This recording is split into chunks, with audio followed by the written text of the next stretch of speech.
Fala galerinha do sexto ano, tudo certo com vocês? Espero que sim, hein? Agora nós vamos começar a falar um pouco sobre o nosso novo assunto, né? A gente vai caminhar para a terceira avaliação e agora nós vamos começar os assuntos. E o primeiro deles vai falar sobre a água, que é chamada também de molécula da vida. Bom, a água ela se torna a cada ano um recurso ainda mais escasso devido às alterações. A água se torna a cada ano um recurso ainda mais escasso devido às ações humanas, como a poluição dos rios e outros fatores que tornam a água potável inacessível. Sabemos, entretanto, que esse recurso ele é um dos mais importantes de todo o planeta, considerado desde a sua ligação com o surgimento do primeiro ser vivo na Terra primitiva até a formação e a construção do corpo dos seres vivos. Um ser humano adulto, por exemplo, chega a ter 70% de água na constituição do seu corpo, e um indivíduo recém-nascido apresenta aproximadamente 80% de água. Ué, professor, mas como assim? Por que o adulto tem 70 e a criança tem 80, se o adulto é maior?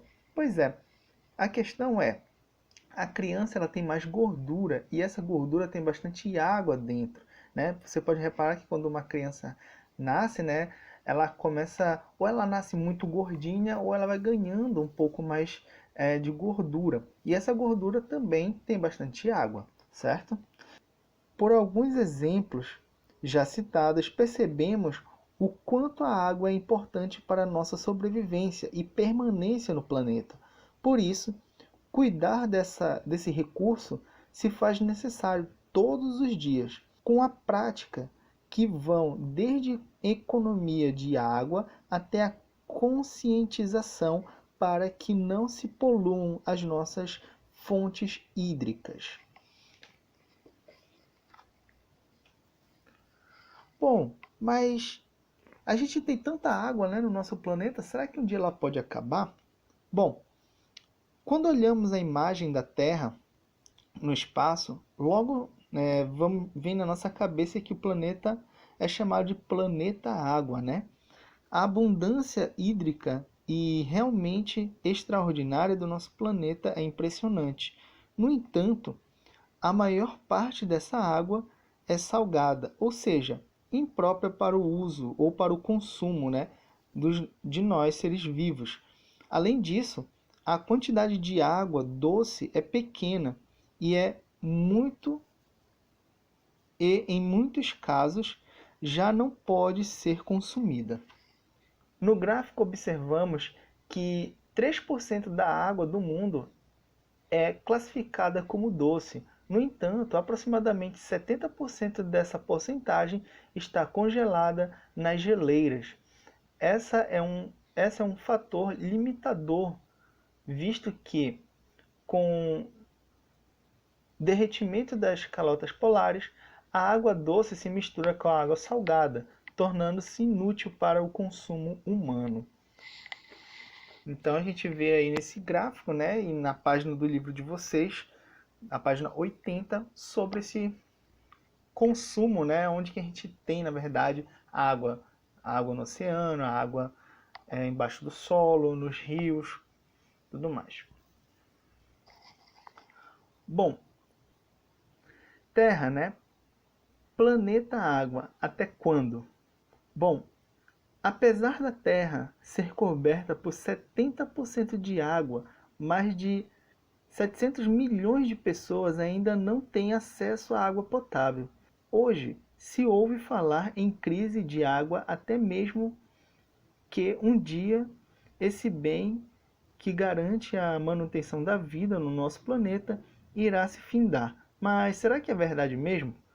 Bem, a Terra possui aproximadamente 1,4 bilhões de metros quadrados de água. Dessa quantidade, tiramos a água salgada, dos oceanos e mares e o volume dos aquíferos subterrâneos e das geleiras, e chegamos ao valor de aproximadamente 132 mil quilômetros quadrados de água superficial que pode ser realmente consumida por nós. Perceberam o quanto diminuiu? Pois é. Essa quantia, ela é demasiado pequena para atender ao contingente populacional da Terra, que passou de 2,5 bilhões em 1950 para 7,3 bilhões de pessoas em 2015. Nossa, gente, pra caramba, hein? E, de acordo com os estudos da Organização das Nações Unidas, a ONU, a previsão é de que em 2050 seremos 9,3 bilhões de pessoas no nosso planeta. Por isso, a necessidade de acabar com o desperdício e administrar de forma igualitária os recursos hídricos de que ainda dispomos. Quanto maior for a população mundial, mais água será utilizada e menor será a sua quantidade. Por isso, economizar tem que ser uma das suas metas diárias quando se trata de água. Mesmo com a análise do gráfico, não pode-se afirmar claramente que a água irá acabar, mas existem fortes indícios de que, com o aumento da poluição dos rios, dos lençóis freáticos, dos lagos, as nossas fontes ficarão cada vez mais escassas e, com o passar do tempo, a grande dúvida vai ser: daqui a algumas centenas de anos, a água ideal para o consumo humano será encontrada no planeta Terra? Será que a gente vai conseguir encontrar ela? Pois é, espero que sim, né? Espero que a população consiga se conscientizar, né? Espero que vocês também tenham essa consciência de que a gente precisa usar a água de maneira, né, adequada. Por exemplo, se teu pai lava lá a calçada com a mangueira, recomenda para ele armazenar a água da chuva, que depois ele pode usar lá para lavar a calçada, o carro, né? Regar as plantas. Então tudo isso é bom. Bom, o estado físico da água. A água, quimicamente falando, ela é representada por uma molécula, que é essa que vocês estão vendo, que é o H2O. Portanto, dois átomos de hidrogênio ligados a um átomo de oxigênio. Imagine quantas moléculas de água existem em um rio, no mar ou simplesmente no corpo de água que a gente encontra por aí, ou nos nossos corpos também, né? Então, imagina só, é muitas moléculas dessas. Só lembrando, quando você tem apenas, por exemplo, você tirar uma dessas bolinhas, o H ali, você tem um átomo. Se você separar eles todos, nós vamos ter 3 átomos. Quando a gente junta esses átomos, nós temos uma molécula.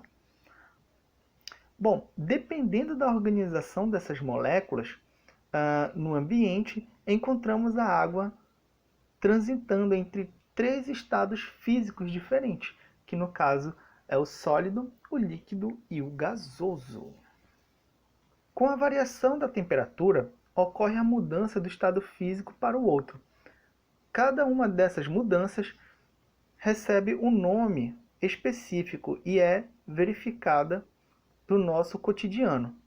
Perceba que, com o aumento ou diminuição da temperatura, as moléculas se rearranjam de forma diferente. As principais mudanças do estado físico são a fusão, a solidificação, a condensação, sublimação e vaporização. Então, olha só, quando a gente tem um cubo de gelo, né? Tá lá na geladeira e tal, a gente tira ele e a gente deixa um cair, por exemplo, a gente nem vê, digamos, ou a gente tira mesmo para fazer a experiência e coloca em cima da mesa. Com o passar do tempo, a temperatura, né, desse cubinho de gelo, no caso o ambiente, né, vai fornecendo calor para esse cubo de gelo e ele vai fazer a fusão. A fusão, no caso, ela ocorre quando uma substância passa do estado sólido para o estado líquido devido ao ganho de calor. Então, isso é fusão, ele vai ficar no estado líquido. Quando nós temos aqui, por exemplo, o estado líquido passando para o estado gasoso, nós chamamos isso de vaporização. Ela ocorre quando a água do estado líquido sofre um aumento na temperatura e recebe o calor. A passagem diretamente para o estado gasoso, por exemplo, no entanto, essa mudança pode ocorrer de duas formas, rápida ou lenta. A forma rápida ela é chamada de ebulição, que no caso é quando a gente está fervendo a água. Quando você vê aquelas bolhas, né, tipo saindo do fundo da panela indo para cima, a gente está fervendo, então isso é ebulição. Já a forma mais lenta é conhecida como vaporização, que é quando a gente bota, por exemplo, a roupa para secar no varal. Que aí a fonte de calor é o sol e ela vai tirando a água e transformando essa água. Tirando não.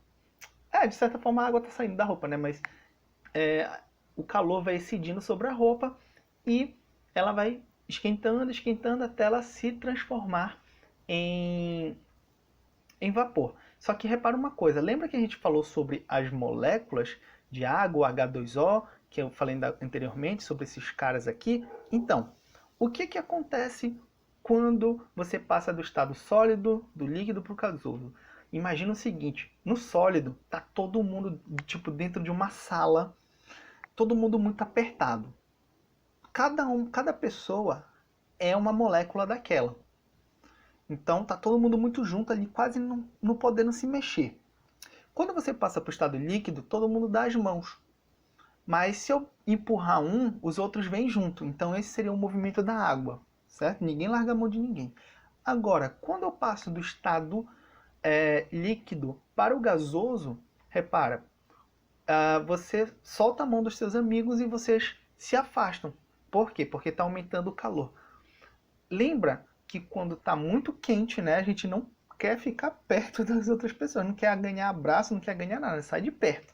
Só quando tá frio, né? Quando tá frio a gente vem aqui, vamos ficar agarradinho aqui, ficar juntinho para ficar aquecido. Pois é, já no calor, já nas moléculas, quer dizer, isso que vai acontecer. Quando elas estão no estado sólido, elas estão muito juntas. Quando estão no estado líquido, elas estão mais ou menos separadas.